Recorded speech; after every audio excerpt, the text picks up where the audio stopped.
Welcome to the Bellagio for your nightly update on the summer poker action here in Las Vegas. We've got an action-packed show for you that will culminate in another episode of A Moment with Mike. But first, a Bellagio Cup 3 Tournament Series preview with yours truly. Welcome back to the Bellagio for your update on the Bellagio Cup 3 Tournament Series. The final table that was playing out today was a $5,000 no-limit hold'em tournament. The final table started five-handed, and within 1 hour of the start of the final table, it's now over. Tom Dubrilovic, who won event number 2 here at the Bellagio, started final table as chip leader. He then parlayed his chip lead into a win and taking home this beautiful gold Bellagio bracelet. The event that started today was another $5,000 no-limit hold'em tournament. A total of 81 players built a prize pool of $196,000. There are currently 49 players left in the field. The final table will conclude tomorrow. Thank you for that excellent update, Christy. My pleasure. Now, before we begin updates on the World Series of Poker events that are going on right now, I got to catch up with Mark Muchnik, who came runner-up in the $5,000 World Championship heads-up event. So, Mark, I heard your dad just won a Bellagio Cup event. He did. It was a 1,500 buy-in. I believe it was June 19th, just a few days ago. And I gave him a little bit of coaching, and he's played in a few of these already and had some decent results on final tables. But he was very excited. He brought home. I was asleep in the middle of the night after the final table. He brought home a bracelet in first place. I was very proud of him. That was just a few days before I had my second place finish at the World Series. Okay, so you mentioned you got second in the World the World Championship heads-up. Excuse me. Yeah, that's right.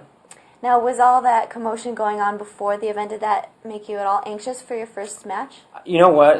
There are a lot of things over at the Rio that are potential distractions, and that's a great question because waiting for the draw, finding out if you had a bye, that did create a little bit of anxiety, and I just put my headphones on. And it took about a good hour for the draw to take place, and I got a bye.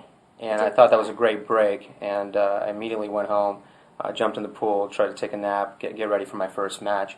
So there was a little bit of commotion, but it was very fortunate that I was able to skip the first round. And they said to get back at 5 o'clock. I got back at 6, and they finally got the second match going at about 6:30.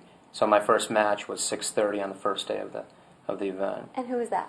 And my first match was a gentleman I followed a little bit online, and I knew he was a very good player, John Alvarado. That was my first match, and it lasted for about an hour and 15 minutes, and I caught some hands at some key times and moved on to the second round.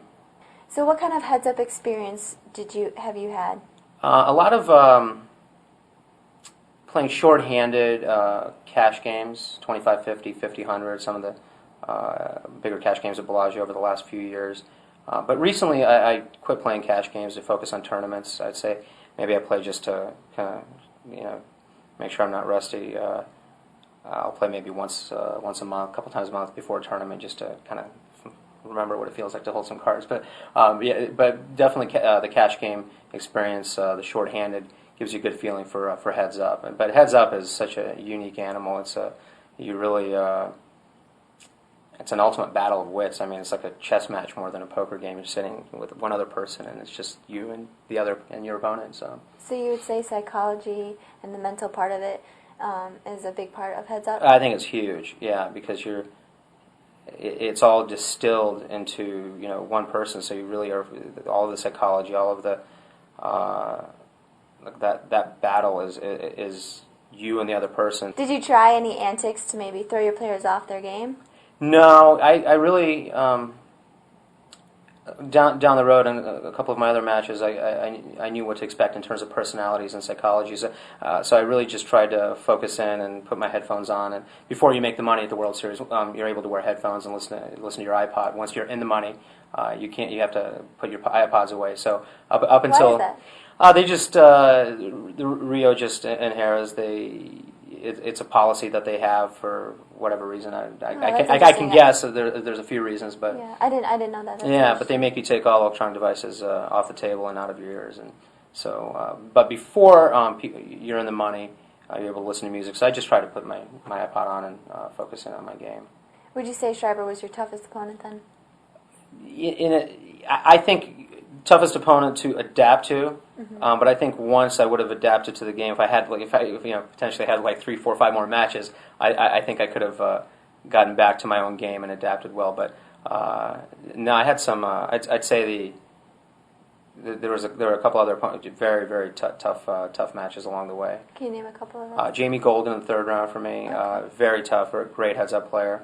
Matt Kokoyan, he's a regular player on the tour, very very, very tough. I got very lucky against him. There was one hand where when I was short stacked against Matt, I made a lay down that if the money would have gone in before the flop, it would have been all over for me. But we're very fortunate to make a good decision there. And Scotty Nguyen, just absolutely, lucky to get through Scotty. I'd say Scotty's the best heads-up player in the world. I mean, he plays his game no matter what. Nothing will get him off his game. So I was very lucky there to get through Scotty as well. So what event can we see you in next?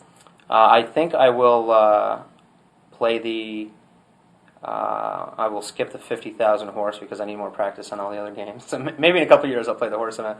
But I will play the 1,500 mixed tonight at 5 o'clock, and then I'm going to probably just play one more event before the main event, and that'll be the 5,000 shorthanded, the six-handed. I'm really looking forward to that event. And I'll take a few days off and then play. You cashed in the other one, didn't you? No, I didn't. I cashed in a limit event. It was a 1,500 limit event. Oh, okay. Just small cashes, I think 50th or 60th place or something like that. Yeah. So, and then take a few days off, get ready for the main event because that's grueling. That's a week and a half, 10 days of poker. I don't know. I can't even imagine doing that right now. So I'll have to sleep for a few days. Take a break. Yeah, that's right. Second place at the World Series of Poker is slightly less glamorous than a win, however still extremely noteworthy. We had a chance to talk to Robert Stevanovski, who was the runner-up in the $5,000 buy-in Omaha 8 or better event that ended recently. So Robert, you just placed second in the $5,000 World Championship Omaha 8 or better. But first of all, let's talk about your previous poker experience. When did you start getting into playing bigger buy-in tournaments?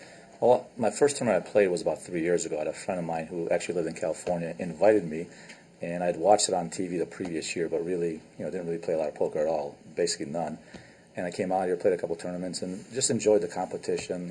I'm a competitive person, so I just loved the competition. I really enjoyed it. So I thought, something maybe I want to do. So I came back the next year, which was last year, and played in a whole bunch of more tournaments. Really enjoyed it, and just was a relaxing experience for me. So this year, I came back and played even more tournaments. So basically my third year, but my second full year, I guess I could say, at the World Series of Poker. So how, in terms of poker, do you play Omaha more than the other games? The two best games that I think I play, depends who you ask, I guess, but are Omaha 8 or better and No Limit. Those are two I like, but I'll play pot limit Omaha, and I'll play occasionally Hold'em limit games. But in general, No Limit and Omaha 8 or better. Why do you like Omaha 8 or better rather than? I don't know. I just started playing on the internet. I played some tournaments. It was just something because there's a lot of cards, there's a lot of combinations, there's a lot more math to it, there's a lot more to it. I just enjoyed it more, and I don't know if I just naturally took to it better or just liked it. No specific reason. Just liked all the different combinations and all the different things that happen every hand. Okay, so tell us about your road to the final table in that event. Were you big stacked at all, or were you short stacked for the duration of the tournament? Or? I started off really slow. We started with 10,000 chips in the event, which is great. I always like deep stack events because it gives you lots of chance to play early, which is important because in these tournaments, the way the blinds get moving in the betting, that if you can't accumulate some chips early, you get in trouble. So, but I was off to a very slow start. We started with 10,000 chips, and I just couldn't catch anything. Nothing was working the first 3 hours of the tournament. Luckily, the blinds were low. I went from 10,000 on to 4,000 in chips the first 3 hours. So, but you know what? I just got a little more conservative, a little more careful what I was playing, and then was fortunate to go basically from 4,000. And by the end of day one, I was at 29,000, which was the chip average was 19,000. So I was in really good shape after day one. The only negative thing about it was half the field was still left because obviously it's a limit tournament, so they don't knock him out as fast. So, but coming into day two, I was in good shape. I was basically at 29,000 chips. The chip average was 19, so I felt like I was in great shape. The next day was just a long day. The field was great. There was a lot of really top players in the field. It was a great field, and as we got closer to the money, Went on a little dry spell. Things weren't going well card-wise and everything else-wise. And when we got close to the money, I was actually down to, when the chip average was probably close to like, 70,000, I was down to like 40,000 chips. It probably didn't look like I was going to make it in the money unless I could win a couple of hands. Then got fortunate right before the bubble and won a couple of hands and got it up to 80 or 90, which is close to chip average. And then once we got over the bubble, we reshuffled, had a great table. Annie Duke on one side, Mike Matusow on the other. It was a very entertaining table. They're both at your table? Yeah, it was a lot of fun. It was very entertaining. It was a lot of fun. And I just had a great table run there. I went from like 100,000 chips to like 350. I was getting cards, playing the right hands, just making good decisions. And I was at 350. And then from there, just basically stayed around 350 to 400 until we got down to the final table. So tell us about the heads-up match. It was long. It was long? It was long. It was like 4+ hours. Yeah, it was long. It was really back and forth. He had me down, 4-1, 5-1 the chips twice. I battled back twice. Probably made one big mistake. But in general, I thought I played very well. I thought I had a very good strategy. He just hit a lot more cards at the end. And when the blinds are, when you're playing 30 and 60 and betting 60 and 120,000, you need to catch hands. And I just couldn't catch any hands the last half hour, 45 minutes. And he caught some great hands. And, he was a good young man. And we had a great time at the final table. I had a great supporting staff. All my friends were out there having a great time, hooting and hollering, and just had a blast. All his friends on the other side hooting and hollering. They had a blast. It was really a lot of fun for everybody. I'm happy for John. He's a great young man, and he deserved to win. He played great. It was a very difficult field. When you have 280 people and you have that many pros and that many great people, and it was a great field. So he deserves it. I'm very happy for him. I wish I won the bracelet because you don't know if you'll get that kind of opportunity again. But I am very happy with finishing second. Again, would love to have won the bracelet, but John played great and he deserved it. Well, what other events are you playing this year? I told myself I'll probably play, give or take 20 events. So I've played probably about 13, 14 of them. I'm still going to play 3 or 4. I'm playing one today. I'm playing one in the next couple of days. Coming back next week to play, and obviously playing in the main event too. So hopefully a few more opportunities. A few more opportunities. Yeah. Hopefully you'll get your bracelet. I look forward to it, whether it's this year or next year. Eventually, I think I'll get there. Just a matter of time. Thanks, Robert and Mark, for stopping by to our studios. And now to the World Series of Poker that's going on right now. And what a day today is. The most anticipated day, well, maybe the second most anticipated day of the Summer Series, the $50,000 buy-in horse event. Now this is, as we mentioned, what many pros consider to be the championship event. Every named pro you can think of is in this event. Well, the ones that aren't broke anyway. And for the ones that were broke, there was a mega satellite yesterday, $2,500 buy-in, and the top, I think it was 2 tables, get seats into the $50,000 buy-in horse event. The event itself attracted 148 players, and as of several minutes ago, 140 remain. Now, Christy, not quite sure how you bust out of a $50,000 buy-in event that quickly, especially since it's the limit, but it must have been some pretty bad situations for those players. Yeah, that would be pretty difficult since the structure has been changed. Last year was a 3-day event, and this year it's a 5-day event to allow more play in the later stages of the tournament. Last year it attracted a slightly smaller field of 143 players, and the final table, if you remember, which everybody remembers, it was stacked.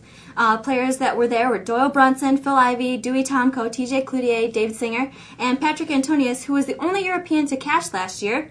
And then it came down to Andy Block and Chip Reese heads up, and Chip won the bracelet along with the $1.7 million for first. Right, and if you remember, Andy Block took home $1 million for second place, which makes that a just incredible event. And, great payout. Unbelievable, and what an event for these pros to play in. And you mentioned Patrick Antonius being the only European to cash last year. This year, there are 15 Europeans that took the felt today, including Max Pescatori, Gus Hansen, Andy Black, and, of course, Patrick Antonius made another appearance to take another run at that highly coveted horse bracelet. They represent 10% of the field, so I suspect that more than one will cash this year. It's no surprise that the current chip leader is Eli Alezra, who won his first WSOP bracelet just a couple days ago. Since the field is stacked with pros, it's of course, a pro that's on top right now. And he won the biggest pot so far during a Raz hand. And the reason why the pot was so swollen because Chad Brown, Tuan Lee, and David Chu were all in the hand, and the pot was capped all streets except for 7th Street, so that was a huge pot. Do you ever play in horse events? I know a lot of the sites have horse tournaments now. Have you ever played in one?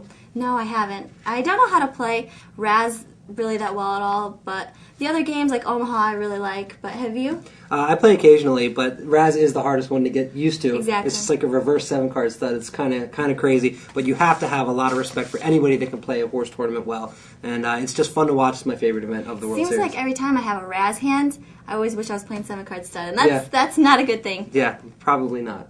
Now, also, Barry Greenstein is second in chips right now, and among the other chip leaders are Phil Hellmuth, Joe Tehan, and, as I said, Barry Greenstein is second in chips. Did you say that already? Yeah, I said that already. I'm Okay, sorry. Barry Greenstein, second in chips. Now, moving on. The $1,500 buy-in mixed limit and no limit event was the other event that started today over at the Rio. Since the event only started a couple of hours ago, we don't have all that much information for you, but what we can tell you, some of the players who are competing in this event, they are the ones who are scared to compete in the $50,000 buy-in horse event. No, just kidding. They include Eric Froelich, Shannon Elizabeth, and J.C. Tran. The $1,500 buy-in no limit event is playing its day 2 today as well. The field is playing down to a final table, which will start tomorrow. European poker celebrities Marcel Lusk and Jeff Kimber are among the chip leaders. Also included in the 110 players that remain are Sorel Imperium Mitzi and Erica Schoenberg, who recently doubled up through Men the Master Win.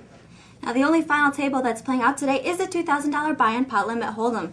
Of the 9-handed final table, only 6 remain. The chip leader going into the final table was Yuval Bronstein, and he still has the chip lead. He's nearly doubled his chips since final table play started, and he has a nearly 2-to-1 chip lead against Greg Hopkins, who is in second place. Lots of really good action going on down at the Rio today. As we build towards the main event, make sure you stay tuned. But that's all we have for this edition of Poker Tonight. And now it's time for a very special part of the show, a moment with Mike Matusow. And now, a moment with Mike.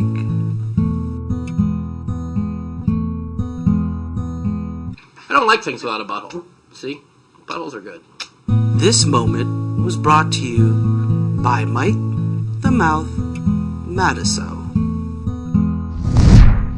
Thanks for tuning in to this episode of Poker Tonight. We'll be back tomorrow, so make sure you are too. Good night, everybody.